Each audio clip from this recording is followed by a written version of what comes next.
The question that always comes up is, okay, well, where do we go from here? And that's where I've been spending a majority of my time over the past 6 to 7 years is trying to take a relatively simple concept, help the body help itself, if you will, but standardize the products that we were preparing such that we can start to think about dose-response relationships, which we weren't able to do previously. So we're now able to categorize or characterize our biologic to the microliter in terms of how many cells, how many platelets, the different types of cells, the volumes, the different things we can manipulate into a product that we can then compare to our clinical outcome.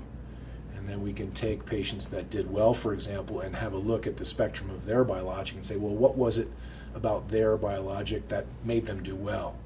By the same token, we can look at our failures too in patients that didn't respond, and we can look and see, is there a pattern with the responders and the non-responders, which will allow us to take this to the next level, and that is to be able to predict that someone will respond more effectively. So we hope to get to the point where we can analyze a sample and say, well, this looks like a good sample, this person will probably do well, and catch those patients who wouldn't do well, perhaps alter their biologic or do something differently, which will give them a better chance for success. And we've had to do that under very strict federal regulatory guidance. So we've had to be very careful